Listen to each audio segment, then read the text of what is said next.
Assalamualaikum. Waalaikumsalam warahmatullahi wabarakatuh. Apa kabar kalian hari ini? Alhamdulillah, tetap semangat, luar biasa. Allahu Akbar. Ya, baik, terima kasih. Alhamdulillah kita bisa bertemu kembali bermuajahan di tempat yang mulia ini. Mudah-mudahan kita semuanya senantiasa sehat walafiat dan senantiasa ada dalam. Untuk memulai pembelajaran pada hari ini, marilah sama-sama berdoa bersama-sama. Berdoa dimulai.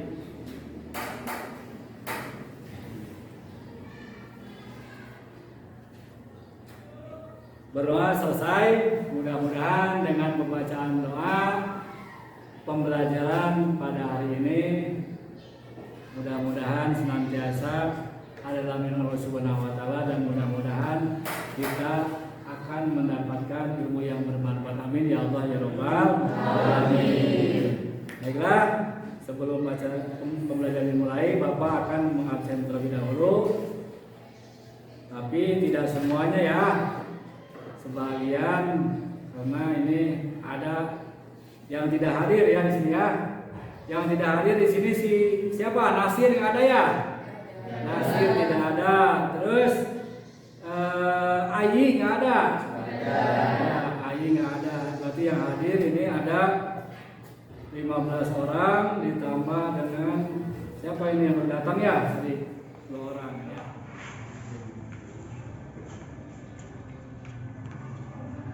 Teman-teman dipersilakan untuk berdiri.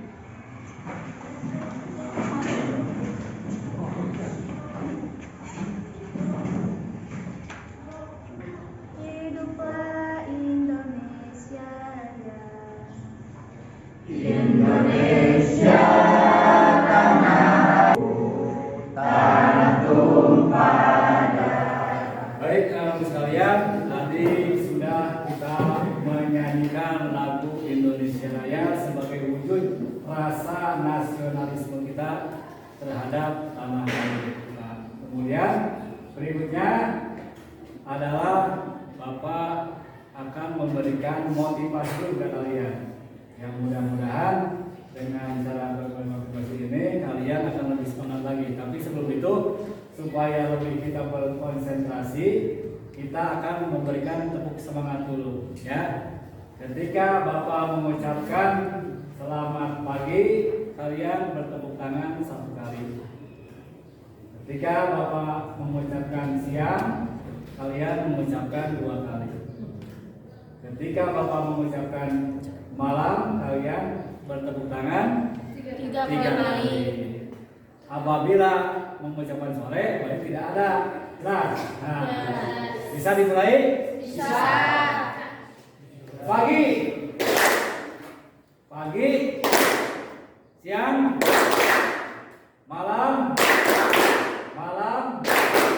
pagi, siang, malam.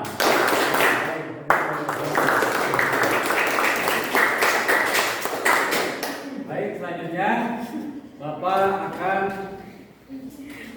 menanyakan terlebih dahulu. Kita akan mengulang dahulu materi pernikahan yang sebelumnya, karena pada saat ini kita akan membahas tentang mahram dan rusaknya pernikahan. Tapi sebelum kita membahas itu dan kita berdiskusi, Bapak ingin mengulang kembali, mengingat kembali pelajaran sebelumnya tentang pernikahan. Kita mengenali materi sebelumnya. Tujuan pernikahan itu apa? Ya, silakan. Saya Pak, tujuan pernikahan itu ada 4. Ya. Nah, itu yang pertama untuk mendapat keridhaan dari Allah Subhanahu wa taala. Ya, Nah, kedua? kemudian untuk mendapatkan ketenangan atau sakinah juga. Ya. Nah, kemudian untuk memperbanyak keturunan atau menyambung tali silaturahmi, dan juga untuk memperbaiki kualitas hidup manusia. Ya, Itu, Pak. itu. Berikutnya adalah rukun pernikahan. Ayo silakan. Siapa aja? Pak. Oh ya, silakan. Rukun pernikahan ada 5. Yang pertama adanya calon suami, calon istri, adanya wali, 2 orang saksi, dan yang terakhir dijemput. Rukun pernikahan yang pertama ada calon mempelai laki-laki, kemudian ada calon mempelai perempuan, kemudian ada wali, kemudian ada saksi dan ijab. Ya, terima kasih. Sekarang kita akan membahas berkaitan dengan mahram. Mahram, kemudian yang keduanya adalah kita akan membahas tentang rusaknya pernikahan. Saya Pak. Ya, silakan. Mahram adalah orang-orang yang haram untuk dinikahi. Baik, teman-teman sekalian, tadi kita sudah mendengar bahwa mahram itu adalah orang-orang yang haram menikahi. Nah, mahram ini terbagi dua. Yang pertama mahram muhabbat, yang kedua mahram muakkad. Saya Pak.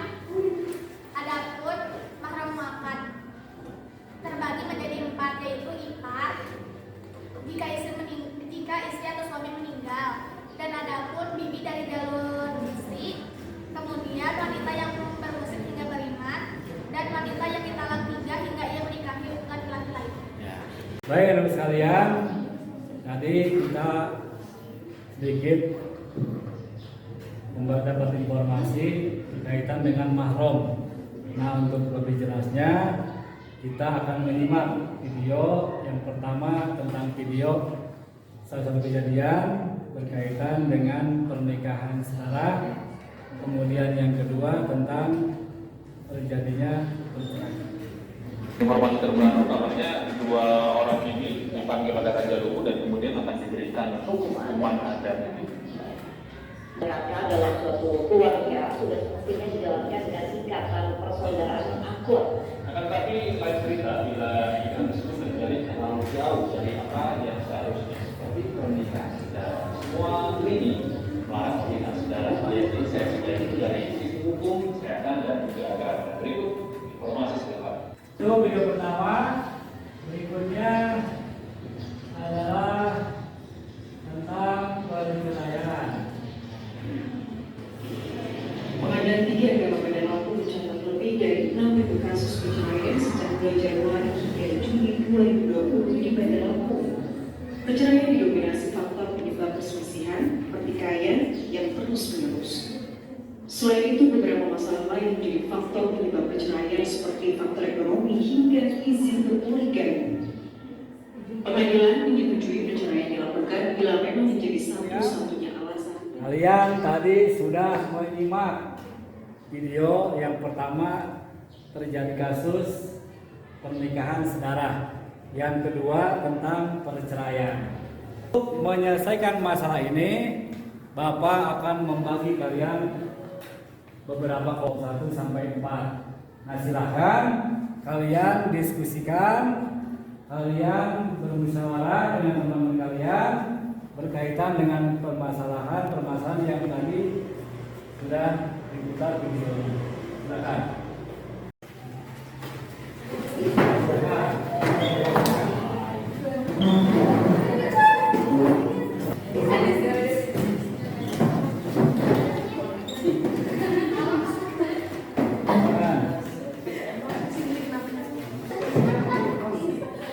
Sudah ya, dibentuk kelompok masing-masing. Silakan.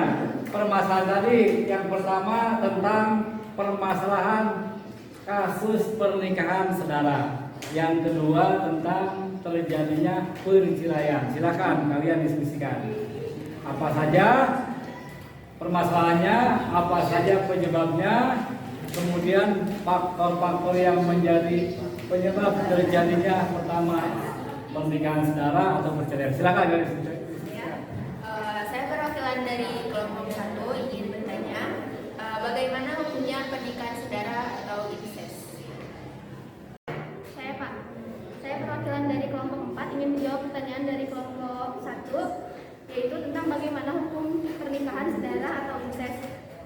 Pernikahan saudara atau incest hukumnya adalah haram, jadi harus dibatalkan seperti apa yang diucapkan oleh Wakil Ketua Majelis Ulama Indonesia atau MUI, Kiai Haji Yunahyar Ilyas. Pak, saya perwakilan dari kelompok 2. Saya ingin bertanya, apa penyebab terjadinya pernikahan saudara? Kelompok akan menjawab pertanyaan dari kelompok 2, yaitu tentang apa penyebab terjadinya pernikahan sedara. Yang ke-1 ada efek sosial, yaitu pasangan dengan gen yang sama akan lebih mudah menularkan sifat maupun penyakit bawaannya pada keturunan. Dan yang kedua adalah ada efek psikologis, yaitu akan mengalami tekanan batin dan hidup tidak akan tenang serta diliputi rasa bersalah. Dan yang ketiga yaitu efek tingkat sosial ekonomi, yang berarti taraf kehidupan perekonomian yang sangat rendah, pendidikan yang rendah, dan keluarga yang terfragmentasi, yaitu yang terpecah-pecah. Sekian. Saya perwakilan dari kelompok 3 ingin bertanya apa saja yang termasuk jenis talak. Saya Pak, yang termasuk jenis talak yaitu ada 2, talak raji kembali kepada suami, talak 1 dan 2, dan talak bain, suami yang tidak boleh rujuk kepada istrinya sebelum istrinya menikah terlebih dahulu dengan orang lain. Adapun jenis talak bain yaitu terbagi 2. Talak bain sugro disebabkan gugatan cerai istri sehingga suami tidak boleh kembali rujuk kepada istrinya selama masa iddah, dan talak bain kubro, suami tidak boleh rujuk kepada istrinya sebelum istrinya menikah terlebih dahulu dengan orang lain, lalu laki-laki tersebut menceraikannya baru boleh menikah lagi dengan suami terdahulu. Saya perwakilan dari kelompok 4 ingin bertanya apa saja yang menjadi penyebab rusaknya sebuah pernikahan. Saya Pak, saya perwakilan dari kelompok 2 ingin menjawab pertanyaan dari kelompok 4. Penyebab rusaknya sebuah pernikahan diantaranya pasal adalah pembatal pernikahan antara suami istri karena sebab tertentu. Pasal dilakukan oleh hakim agama karena adanya pengaduan dari istri atau suami dengan alasan yang dapat dibenarkan. 2. Hulu. Menurut Islam, bahasa hulu berarti tanggal. Dalam ilmu fikih, hulu adalah talak yang dijatuhkan suami kepada istrinya dengan jalan tebusan dari pihak istri, baik dengan jalan pengembalian mas kawin kepada suaminya atau dengan memberikan sejumlah uang yang disetujui oleh mereka berdua. Yang ketiga, lian. Lian adalah sumpah suami yang menuduh istrinya berzina. Yang keempat, ila. Ila berarti sumpah suami yang mengatakan bahwa ia tidak akan meniduri istrinya selama 4 bulan atau lebih atau dalam masa yang tidak ditentukan. Yang kelima, zihar. Zihar adalah ucapan suami yang menyerupakan istrinya dengan ibunya. Sekian. Saya Pak, apa yang dimaksud dengan Siapa yang akan menjawab? Nah, saya akan menjawab pertanyaan dari kelompok 1, yaitu apa yang dimaksud dengan iddah. Iddah adalah masa tunggu diceraikannya istri oleh suami. Nah, iddah tidak hamil yaitu 3 kali suci, dan iddah wafat adalah 4 bulan 10 hari, dan iddah dalam kondisi hamil itu harus sampai melahirkan. Sekian, terima kasih. Baik anak sekalian, kita sudah melaksanakan diskusi, dan pada kesempatan kali ini Bapak mengucapkan terima kasih karena kalian sudah berdiskusi, kemudian tadi sudah kalian memaparkan hasil diskusinya. Yang pertama tentang materi kasus tentang pernikahan sedara, kemudian yang kedua adalah tentang rusaknya pernikahan. Jadi perkawinan sedara itu dilarang dan bahkan diharamkan oleh agama.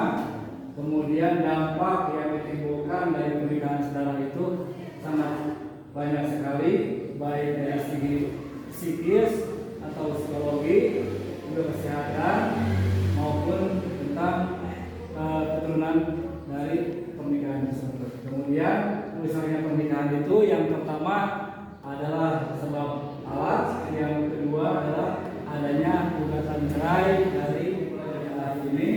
Bapak akan membagikan lembar beasiswa dulu. Ini sebagai bentuk penilaian untuk kegiatan kita pada hari ini.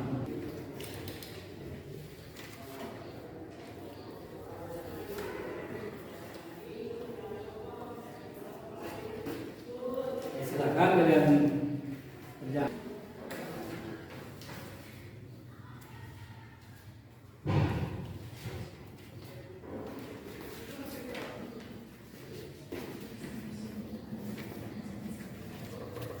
Baik anak sekalian, ini akan Bapak nilai tugas kalian pada hari ini. Periksa. Alhamdulillah ini nilainya bagus-bagus. Dan mudah-mudahan dengan nilai ini bisa menjadi motivasi buat kalian untuk kegiatan kalian. Kalian kita sudah melaksanakan diskusi dan pada kesempatan kali ini Bapak mengucapkan terima kasih karena kalian sudah berdiskusi, kemudian tadi sudah kalian memaparkan hasil diskusinya. Yang pertama tentang materi kasus tentang pernikahan saudara, kemudian yang kedua adalah tentang rusaknya pernikahan. Jadi perkawinan saudara itu dilarang dan bahkan diharamkan oleh agama.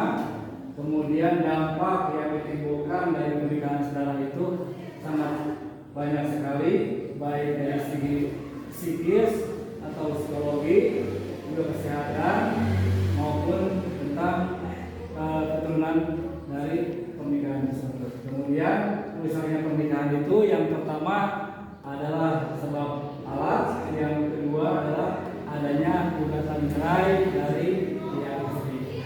Itu kira-kira yang perlu disampaikan berkaitan dengan pendalaman materi dan sebagai refleksi, dan mudah-mudahan pada kesempatan yang akan datang kita akan membahas berkaitan dengan resepsi pernikahan. Nanti akan kita praktekkan bagaimana kerja kumpulnya, kemudian bagaimana para saksinya dan yang lainnya, dan mudah-mudahan pada pertemuan berikutnya kita semuanya bisa bertemu lagi, berdiskusi lagi, dan sebelum tutup mari kita akhiri dengan hamdalah. Alhamdulillah dari Bapak cukup sekian. Mudah-mudahan pada kesempatan yang datang kita bisa bertemu kembali. Sekian. Assalamualaikum warahmatullahi wabarakatuh.